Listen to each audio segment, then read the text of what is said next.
بسم الله الرحمن الرحيم، والصلاة والسلام على نبينا الهادي الأمين. ازيكم يا حبايب قلبي؟ يا رب تكونوا بخير في أحسن حال. النهاردة هنعمل ايه؟ نلحق بقى آخر شوية ورق عنب في السوق. هنعمل ايه؟ جبت بقى شوية ورق عنب. أنا بعملهم بصراحة بالطريقة القديمة اللي أنا واخدة عليها، واللي هي بصراحة ما زعلتنيش في حاجة. بستعملها بقالي سنين ومبسوطة فيها ومرتاحة فيها. هنا أنا جبت ورق العنب زي ما انتوا كنتوا شايفينه في الأكياس كده، وبعد كده دلوقتي بفرده. هو باين ان هو أصفر، أنا مش عارفة هو ليه في الكاميرا باين ان هو أصفر، بس هو أخضر وزي الفل وطري وجميل.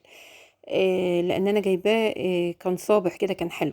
بس مش عارفة ليه باين في الكاميرا، يمكن عشان الإضاءة كانت اللمبة يعني صفرة شوية. بس ما علينا. انا فردتهم زي ما انتم شايفين، كل حجم لوحده، الحجم الصغير مع بعضه، الحجم المتوسط، الحجم الكبير. وهنا في الحله دي حطيت ميه، ربع معلقه ملح، وعصرت عليها ليمون. عندك ملح ليمون حطيه، نص معلقه تبقى عسل. عايزه، في ناس بيحطوا نص معلقه سكر كمان. الصراحه ما جربتهاش، انا بحط الملح. فاقول لكم على اللي انا بعمله، يعني خلينا صراحه مع بعض. حطيته، وزي ما انتم شايفين بنزل بقى، انا ببقى رصاه كده، بحطه بالرصه بتاعته. بنزله يا دوب ثواني على الوش ده، واقوم قلباه على الظهر التاني او على الجنب التاني كمان. يتسلق، واطلع بيه على بولة كبيرة او حلة كبيرة فيها مية ساقعة. المية ساقعة ليه؟ عشان كمان انه ما يستواش اكتر من ما انا عايزه، لان انا كده لسه هفرزه. فما يبقاش مستوي قوي. انا يا دوب ثواني، زي ما انت شايفه انا بحط الرصه كده واضغط عليها تنزل معايا عشان ما تبوظش الترتيب بتاعها. وبطلعها اهو، زي ما انت شايفه يا دوب ثواني، ما بيستحملش يعني. اطلعه بقى على الميه الساقعه. وبعد المية الساقعة اخده بقى في مصفى، اشطفه شطفة حلوة مرة واتنين وتلاتة، لغاية ما اي شوائب فيه او اي تراب او اي حاجة فيه مش كويسة اشيلها خالص. وكمان انا بعد ما بطلعه من الفريزر وباجي استعمله بغسله، بس برضو مفيش مانع ان انا ابقى مطمنة ان حاجتي نظيفة كمان قبل ما اعينها. تمام، طلعتها اهو. هعمل كل الكمية اللي معايا بنفس الشكل كده، بنفس الطريقة دي، عشان اخزنه. في طريقة جديدة اللي هي تحطيه وهو أخضر، بصراحة لسه ما جربتهاش، هجربها وبعد كده أقول لكم على رأيي فيها. لكن الطريقة دي بصراحة بقالي سنين بستعملها ومفيش فيها أي مشكلة، وبصراحة ما زعلتنيش في مرة من المرات وطلعتها من الفريزر ولقيتها مش مظبوطة أو وحشة أو طعمها متغير. بصراحة حلوة معايا، فبعتمدها وبستعملها على طول. لكن الجديدة إن شاء الله نجربها مع بعض في فيديو تاني إن شاء الله. هنا أنا بحطها بقى في أطباق فوم. مش عايزة تحطيها في أطباق فوم وعايزة تحطيها في الأكياس البلاستيك بتاعتك بتاعت التلاجة على طول، مفيش مشكلة خالص. أنا بارتبها حسب الكمية اللي أنا باحتاجها، يعني حسب الحلة بتاعتك بتطلعي الكمية اللي تناسب الحلة بتاعتك. أنا هاطلّع يعني الحلة بتاعتك هتاخد طبق، بتطلعي طبق، ما تطلعيش تاني. حلة أكبر أو هتعملي العزومة كلام من ده، هتطلعي طبقين، هتطلعي العدد اللي أنتِ عايزاه، بحيث إن أنتِ ما تهدّريش حاجة أو ما ترجعيش تحطّي في الفريزر حاجة تاني اللي يتبقى منِّك.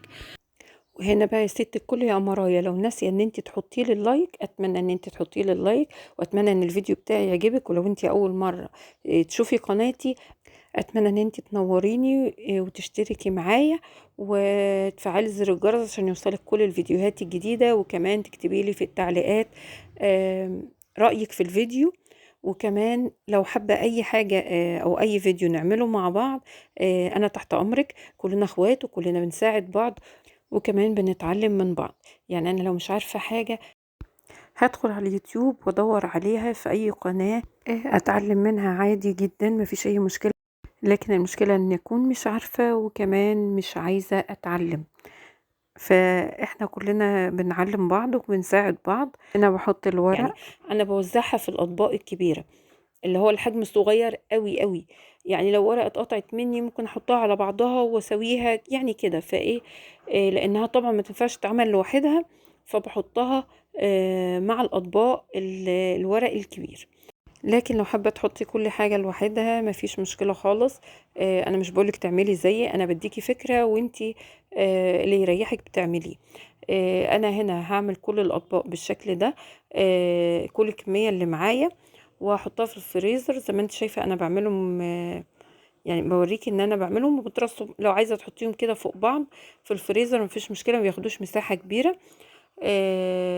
هعمل بقى كل الكميه اللي معايا بالشكل ده اهو، بكيسها وبحطها، وهتبقى معايا كميه ما شاء الله كبيره، لان انا زي ما قلنا قبل كده بيبقى حسب الاستعمال.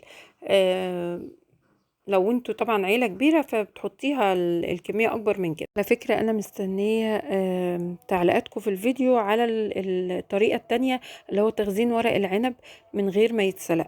قولولي عشان خاطر استفاد منكم كمان، لان انا بصراحة ما جربتش ان انا اعينه من غير ما يتسلق. وايوه انا هجربه ان شاء الله معاكم برضو، لكن يعني ادوني برضو ايه رأيكم في الموضوع. انا بالنسبه لي لما اسلقه احسن، فقولوا لي رايكم. هنا معايا بقى طماطم. الطماطم اليومين دول يعني مش حلوة قوي بس موجودة، رخيصة. فجبت كمية ب20 جنيه، جبت الكيس ده حوالي 5-6 كيلو. هاخدهم بقى اغسلهم وقطعتهم زي ما انت شايفة. انتم متعودين معايا ان انا بجيب اي، وانا بعمل وانا بروح السوق بجيب اي كمية معايا ب10 جنيه ب20 جنيه واعمله زي ما انتم شايفين. ده التنظيف بتاع الطماطم لما باجي اقطعها. وكمان كان عندي حبيتين طماطم مش حلوين بايظين، فهحطهم في جنب. دول هنعملهم فيديو حاجة كده ايه خيال. نوع منظف بجد تحفة، شفته على قناة بجد حلوة قوي، هقول لكم عليها ان شاء الله لما نيجي نعمل الفيديو. وهنا هضرب بقى الطماطم اللي معايا دي واصفيها واحطها في الفريزر زي ما اتعودتوا معايا قبل كده.